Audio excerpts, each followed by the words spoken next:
একটু ভালোবাসা, আদর, স্নেহ আর স্বীকৃতি পেলেই বিশেষ চাহিদা সম্পন্ন শিশুরাও ছড়িয়ে দিতে পারে অনাবিল আনন্দ।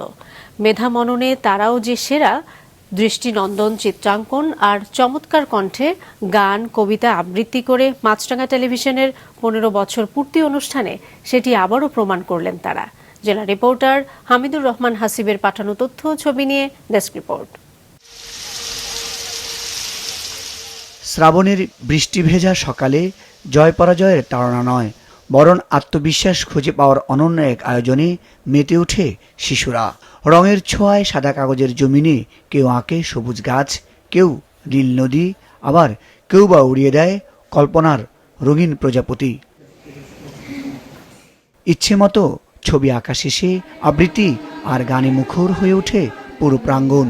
বিশেষ চাহিদা সম্পন্ন এই শিশুদের প্রাণবন্ত পরিবেশনায় মুগ্ধ আগত অতিথিরা।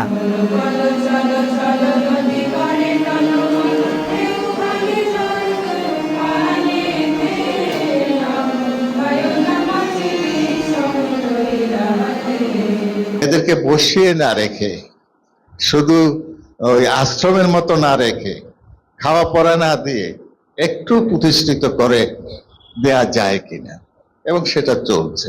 প্রতিযোগিতায় প্রথম স্থান হন জুম্মান, দ্বিতীয় ইসরাফিল এবং তৃতীয় স্থান পায় সামিয়া।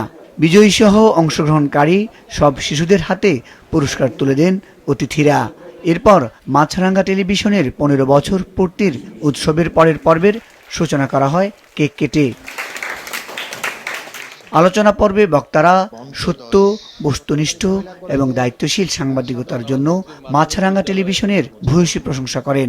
প্রত্যাশা করেন সম্প্রচার মাধ্যমটির উত্তরোত্তর সমৃদ্ধিরও।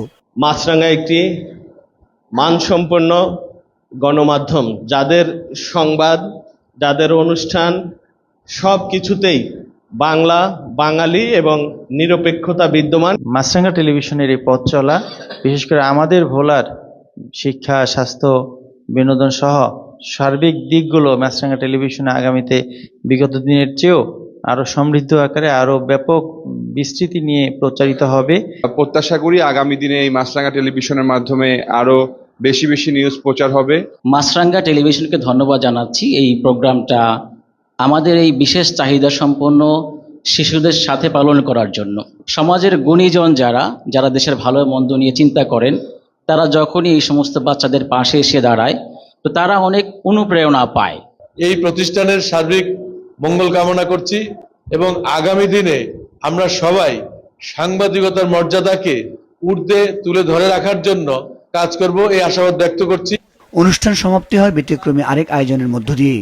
বৈরী আবহাওয়া উপেক্ষা করে এই পর্বে চিলড্রেন প্রতিবন্ধী কেন্দ্রে বিভিন্ন ফলদ গাছ রোপণ করেন আমন্ত্রিতরা।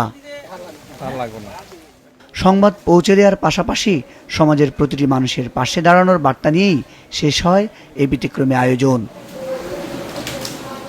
মুজাহিদ সাকিফ, মাছরাঙা নিউজ ডেস্ক।